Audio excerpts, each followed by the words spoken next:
ನೋಡಿ ಮತ್ತೆ 15 ನಂಬರ್ ಅಂತ ರೈತರು ಬಂದರು ಎಲ್ಲರೂ ಅಂತ ಹಾಕ್ತಿದ್ದಾರೆ ಪ್ಲಾಂಟೇಶನ್. ನೋಡಿ ಇದರಲ್ಲಿ ಏನು ವೇರಿಯಸ್ ಇಲ್ಲ ನೋಡಿ, ಇದೆಲ್ಲ ಮಿನಿ ಬಾಗಿದೆ ನೋಡಿ. ಗಿಡ ಚೆಂದ ಬಂದಿದೆ, ಮಿನಿ ಬಾಗಿದೆ ನೋಡಿ. ಆ ಗಿಡಕ್ಕೆ ಕೂಡ ಮಿನಿ ಬಾಗಿದೆ. ಇದ್ರೆ ಯಾವುದು ಏನು ತಳಿ ಏನು ಗ್ಯಾರಂಟಿ ಇಲ್ಲ ಸ್ನೇಹಿತರೆ. ಏನಿದೆ ಸ್ವಲ್ಪ ವೈರಸ್ ಲೆಸ್ ಅಂತ ಹೇಳಿದೆ ಸ್ನೇಹಿತರೆ. ಬಟ್ ಇದಕ್ಕೆಲ್ಲ ರೈತರಿಗೆಲ್ಲ ಕೇಳ್ತಾ ಇದ್ದೀನಲ್ಲ, ಬಾಳೆ ಫರ್ಟಿಲೈಸರ್ ಮಾಡಬೇಕು, ಬಾಳೆ ಸ್ಪ್ರೇ ಹೊಡಿಬೇಕು, ಇದಕ್ಕೆ ಏನು ಕಮ್ಮಿ ಇಲ್ಲಪ್ಪ, ಸುಮ್ಮನೆ ಏನೋ ಜನಗಳು ಹಂಗೆ ಹೇಳ್ತಿದ್ದಾರೆ ಅಂತ ಹೇಳ್ತಿದ್ದಾರೆ ಸ್ನೇಹಿತರೆ. ನೋಡಿ ಇಲ್ಲೆಲ್ಲ ನೋಡಿ ಎಲ್ಲ ವೇಸ್ಟೇಜ್ ಕಾಯಿ ಸ್ನೇಹಿತರೆ. ಎಲ್ಲ ತೆಗೆದ್ರೆ ಏನಿದೆ ನಿಮಗೆಲ್ಲ ಬೆನಿಫಿಟ್ ಸ್ನೇಹಿತರೆ. ನಮಗೆಲ್ಲ ಮತ್ತೆ ಏನಿದೆ ಒಂದು 15 ದಿನಕ್ಕೊಮ್ಮೆ ಮತ್ತೆ ಪಟ್ಟಿ ಬೇಗ ಬರುತ್ತೆ. ಅದಕ್ಕೋಸ್ಕರ ನೀವೆಲ್ಲ ವೇಸ್ಟೇಜ್ ಕಾಯಿಗೆ ಬೇರೆ ಕಾಯಿ ಬೆಳೆಕ್ಕೆ ಕೊಡಲ್ಲ ಸ್ನೇಹಿತರೆ. ಅದು ನೀವೇನು ಏನು ಗೊಬ್ಬರ ಹಾಕ್ತೀರಾ, ಏನು ಇದು ಮಾಡ್ತೀರಾ, ತಳಗಡೆ ಏನು ನೀರು ಕೊಡ್ತೀರಾ ಎಲ್ಲ ಮತ್ತು ಇದೆಲ್ಲ ಹರ್ಕೊಂಡ್ಬಿಡ್ತೀವಿ. ಎಲ್ಲ ವೇಸ್ಟೇಜ್ ಇದ್ರೆ ತೆಗೆದು ಹಾಕಿ, ಇಲ್ಲೇ ಒಳಗಡೆ ಹಾಕ್ಬಿಡಿ ಎಲ್ಲೇ ಒಂದು ಸೈಡು.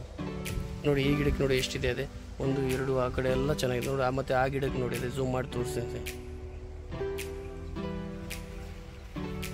ನೋಡಿ. ಎಲ್ಲ ವೇಸ್ಟೇಜ್ ತೆಗಿಬೇಕು. ಅಲ್ಲಿ ನಿಮ್ಗೆ ಇದು ನಂಬರ್ 15 ಅಂತ ತಳಿ ಇದು. ಇದರಲ್ಲಿ ಪ್ರತಿಯೊಂದು ನಿಮ್ಗೆ ಏನಿದೆ ರಿಮಾರ್ಕ್ ತೋರಿಸ್ತೀನಿ ನೋಡಿ. ಏನು ಸೆಟ್ಟಿಂಗ್ ತೊಗೊಂಡಿಲ್ಲ ಯಾವ ಥರ ಆಗ್ತದೆ. 7-8 ತಿಂಗಳ ರೈತರೆಲ್ಲ ಕಾದು ಈ ಥರ ಎಲ್ಲ ಆಗಿದ್ರೆ ಎಷ್ಟು ರೈತರು ಬಂದವ್ರಿಗೆ ಎಷ್ಟು ಮಂದಿ ಆಗಿತ್ತು ಹೇಳಿ. ಪ್ರತಿಯೊಂದು ಗಿಡ ಬಂದರೆ ಅದರಲ್ಲಿ ಒಂದು ಸ್ವಲ್ಪ ವೇಸ್ಟೇಜ್ ಆದರೆ ಅದಕ್ಕೇನೋ ಲಾಭನೋ ಏನೋ ಒಂದು ಸ್ವಲ್ಪ ಪಡ್ಕೊಂತಾರೆ ರೈತ ಬಂದರೆ. ಎಲ್ಲ ವೇಸ್ಟೇಜ್ ಆದರೆ ಭಾಳ ಕಷ್ಟ. ಬಟ್ ಈ ತೈವಾನಲ್ಲಿ ಈ ಥರ ಎಲ್ಲ ಸೇರಿದ್ರೆ ಬಂದರೆ ವೈರಸ್ಸೇ ಬರ್ತಾ. ಅದರ ಪ್ರತಿ ಗಿಡಕ್ಕೂ ಏನಿದೆ ಸೆಟ್ಟಿಂಗ್ ಚೆನ್ನಾಗಿ ತೊಗೊಳುತ್ತೆ. ವೈರಸ್ಸಿಂದ ಅಷ್ಟೇ ಪ್ರಾಬ್ಲಮ್. ಇದು ನೋಡಿದೆ ಮತ್ತು ಇದು ಚೆನ್ನಾಗಿದೆ ನೋಡಿ. ಮತ್ತು ಅದರ ಪಕ್ಕಕ್ಕೆ ನೋಡಿ ಇದೆ ಯಾವ ಥರ ಇದೆ. ಮತ್ತು ಒಂದೇ ಭೂಮಿ ಒಂದೇ ಲೈನು ಅಕ್ಕಪಕ್ಕಕ್ಕಿದೆ. ಮತ್ತು ಈ ಥರ ಬಂದಿದೆ. ಇದಕ್ಕೆ ಏನಂತಾರೆ ನೋಡಿ ಇದೆ. ಬನ್ನಿ ನಿಮಗೆಲ್ಲ ಇಲ್ಲಿ ತೋಟ ಎಲ್ಲ ತೋರಿಸ್ತೀನಿ ಸ್ನೇಹಿತರೆ ನೋಡಿ ಸ್ನೇಹಿತರೆ. ಮತ್ತು ಇದೇನು ವೈರಸ್ ಇದು ಇಲ್ಲಿ ನೋಡಿ ಯಾವ ಥರ ಆಗಿದೆ. ಇದೇನು ಅರ್ಥನೇ ಆಗ್ತಿಲ್ಲ ಸ್ನೇಹಿತರೆ. ನೋಡಿ ಯಾವ ಥರ ಇದೆ ಇದು.